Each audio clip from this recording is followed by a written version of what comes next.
Welcome from the studios of KPBS TV in San Diego, California.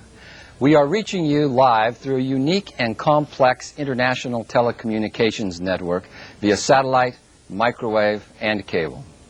The International Training Center at San Diego State University brings us all together in this video conference which joins distinguished organizations located in Mexico, the Dominican Republic, Cuba, Costa Rica, Panama, Colombia, Venezuela, Ecuador, Peru, Brazil, Bolivia, Paraguay, Argentina, and the United States of America.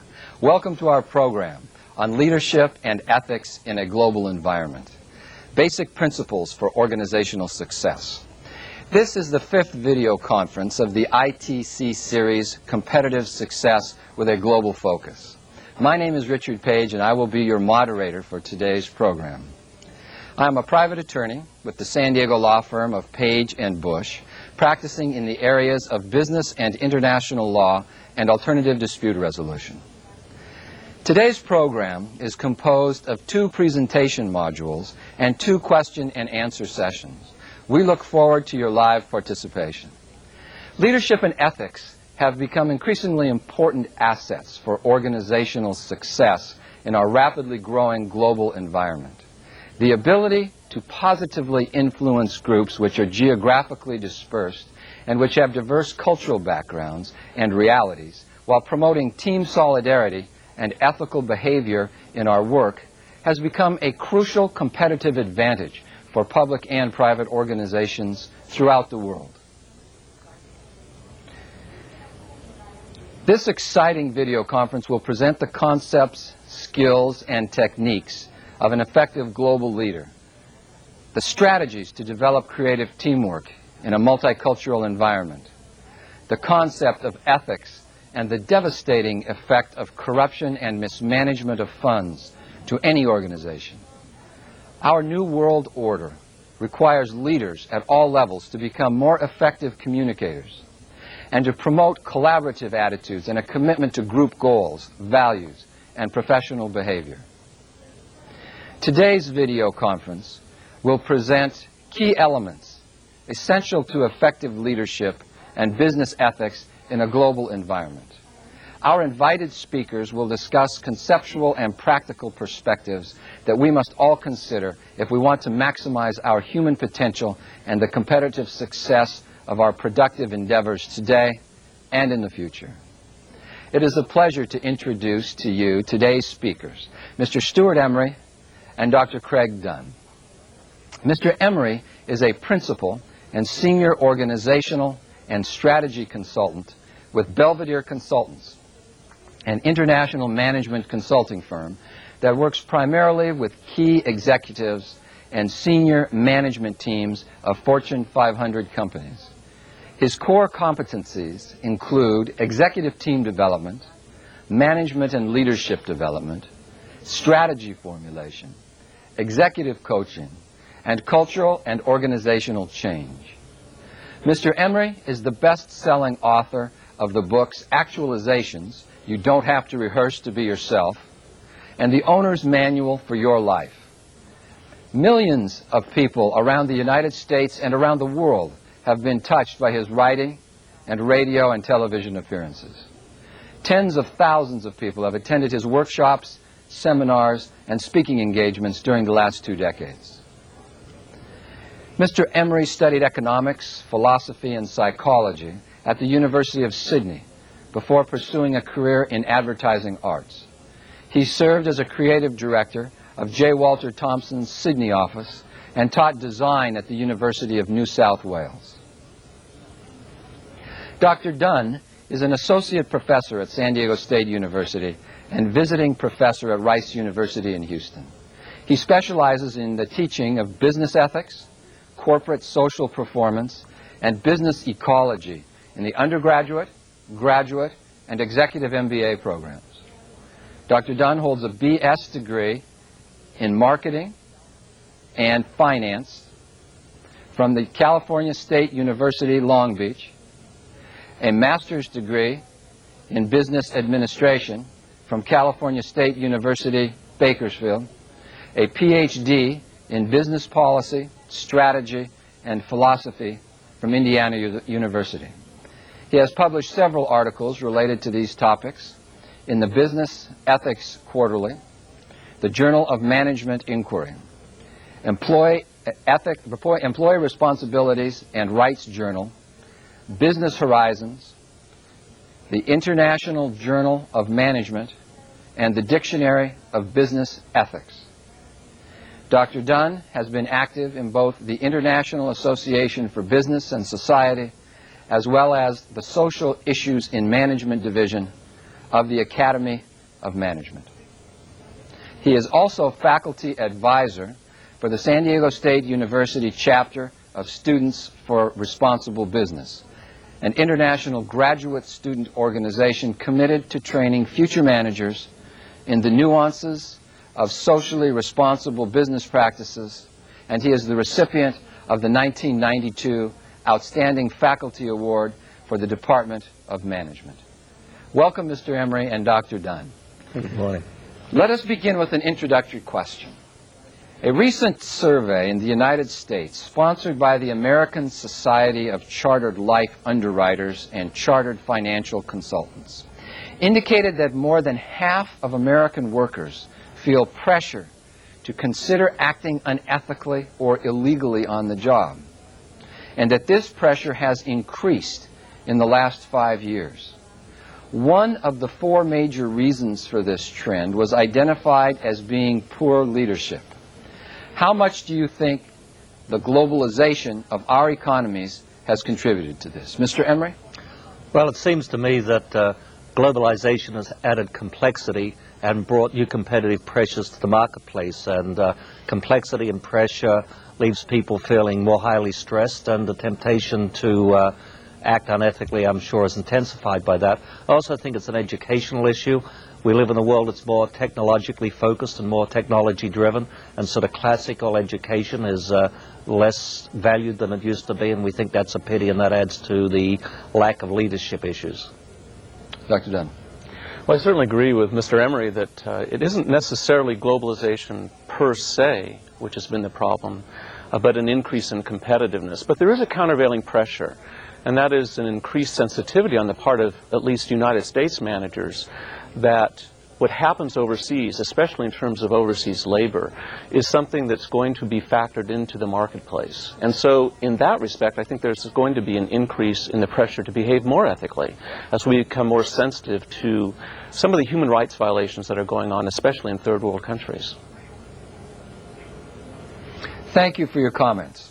Let us begin with Module 1, in which Mr. Emery will describe the characteristics of leadership and the manner in which these characteristics are developed.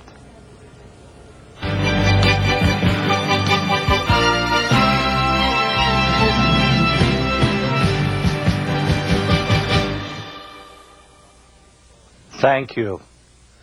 The least abundant resource in the world today is leadership, capable of continuously transforming societies and business organizations to flourish in the world of tomorrow. There is an old saying that leaders are born and not made. If this is true, the world has no future. Fortunately, this old saying is absolutely not true. Dr. Warren Bennis, who has devoted his life to the study of leadership, tells us that the opposite is true, that leaders are made rather than born. If this is true, and it is, then the question becomes, how are leaders made? Dr. Bennis continues that leaders make themselves, that the process of becoming a leader is inseparable from the process of becoming fully human. The idea here is that leadership is more about being than doing. We tend to be obsessed with the question, what do leaders do? A question missing the point that it is who leaders are as people that endows them with the qualities of leadership. This, of course, still leaves the question, how do people become leaders? Dr. Rob Cook of the University of Chicago has recently developed a leadership impact inventory that is an elegant tool for self and organizational assessment and in support of the process of developing leadership abilities. 12 scales reflect an individual's leadership impact on others. Highly developed or developing abilities in 4 key areas reflect an individual's capacity for constructive leadership. The 4 areas are achievement, self-actualization, the quality of being humanistic and helpful, and affiliation. People who are leaders are personally able to achieve meaningful goals. During their lives, they have learned to achieve goals they have set their hearts and minds to. This is clearly an essential foundation of leadership. We cannot hope to lead a team of people in the achievement of common goals with an organization if we have not demonstrated to ourselves and others that we can achieve our own individual goals. The term self-actualizations literally means to make the experience of the self real through taking action. In other words, it is the process of usefully organizing life experience to learn about self and others, and the process of refining this learning as a result of taking action based on a mindful understanding of self and others. The trait of being humanistic and helpful reflects our commitment to development of others. The trait of affiliation represents our ability to initiate, develop, and sustain authentic, constructive relationships. The traits of achievement and self-actualization are foundation traits in the evolutionary process of becoming a leader. The traits of being humanistic and helpful, together with the trait of affiliation, are enabling traits of leadership. Now we begin to close in on an answer to the question, how do people become leaders? People become leaders as a function of a relationship they have with people who are leaders. Peter Senge, in his book, The Fifth Discipline, popularized the idea of the learning organization, an idea that requires that we answer the question, how do organizations learn? Of course, organizations don't learn. Only people who are members of organizations learn. And people learn best in functional relationships with talented teachers. If an organization is going to be a learning organization, it has to be a teaching organization. In a world that is becoming increasingly technology-driven, we can be inclined to focus learning and development on the demands of technology. There is a certain degree of irony in this. The availability of technology facilitates complexity.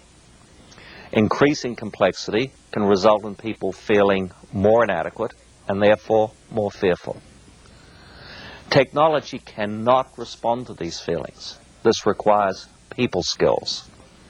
To make matters worse, as education focuses on the skill sets and competencies demanded by technology, people skills become a rarer commodity. I have spent the past 30 years working with people who were committed to developing themselves as people, many of whom were also committed to assisting other people in developing themselves. My focus in the last 10 years has been on the development of human abilities in the context of productive organizations. During this time, it has become clear to me that most organizations suffer from not having their leadership needs met.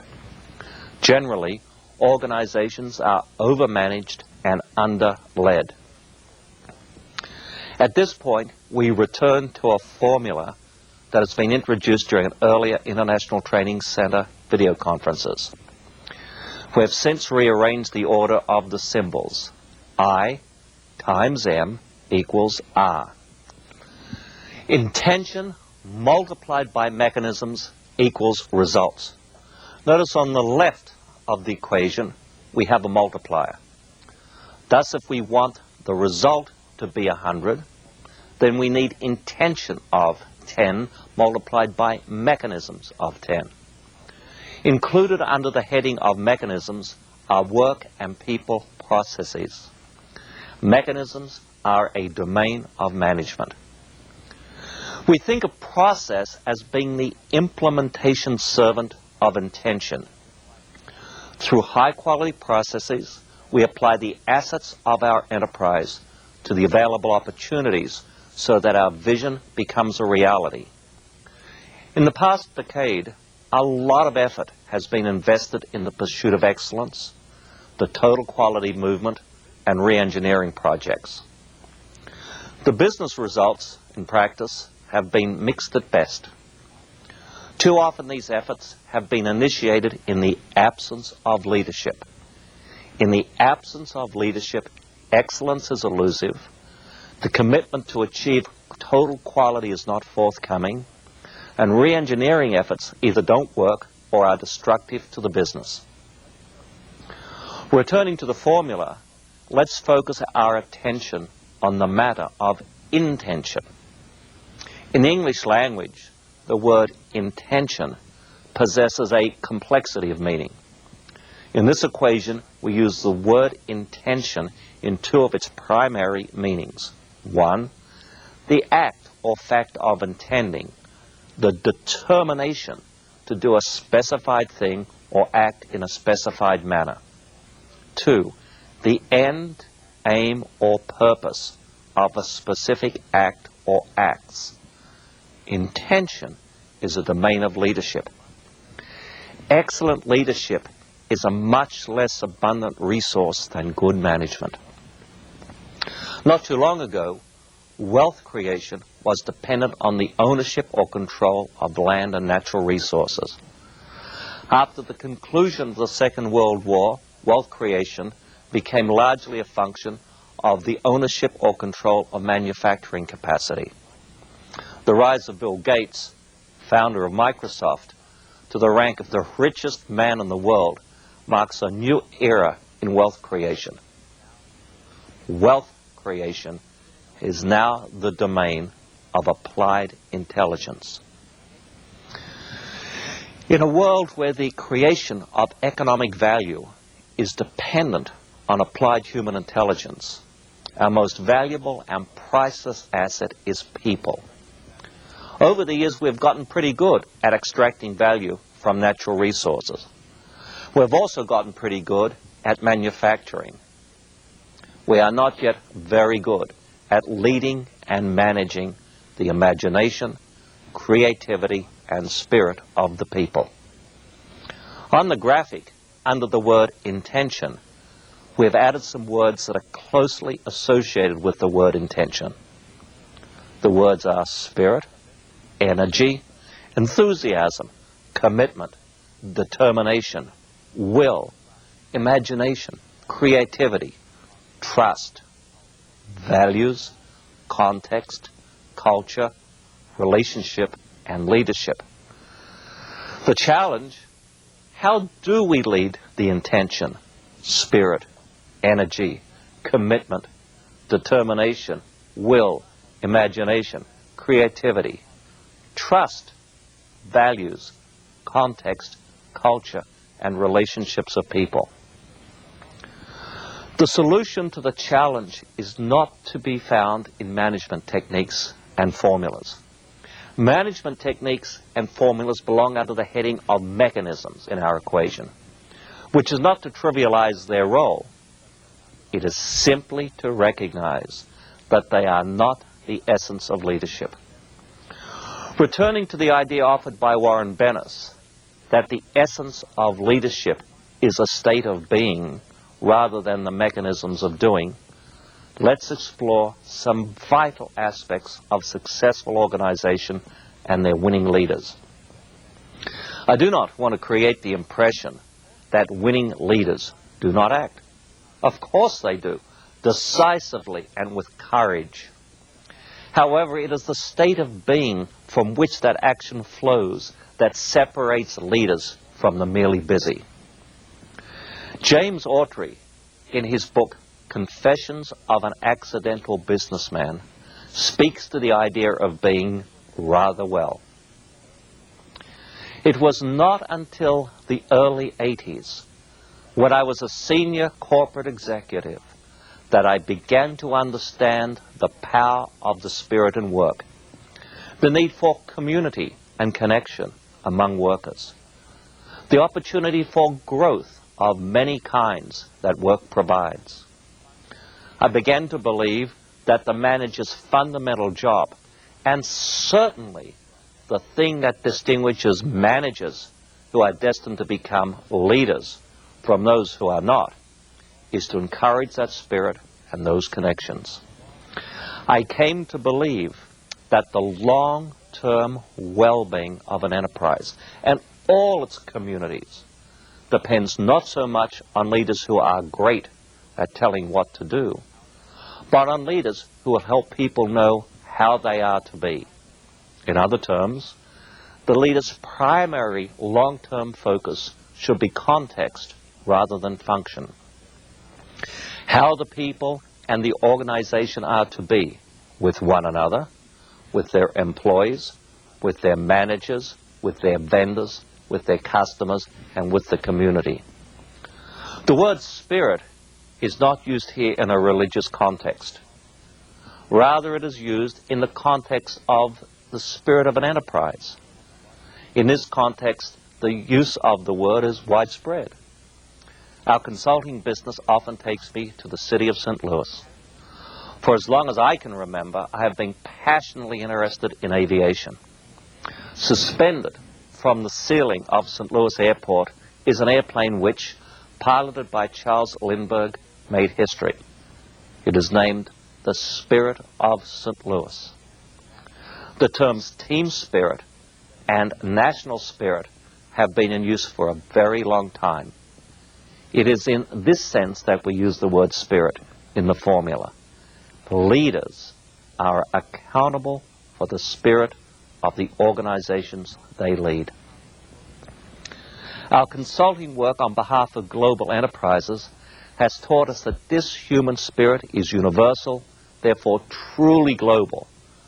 While it may be true that each culture has unique styles of expressing core human values, that this spirit is the guardian of, these core values and their spirited expression become the yarn from which the fabric of global collaboration is woven, as free trade, international investment, and the global telecommunication services that democratize access to information proliferate.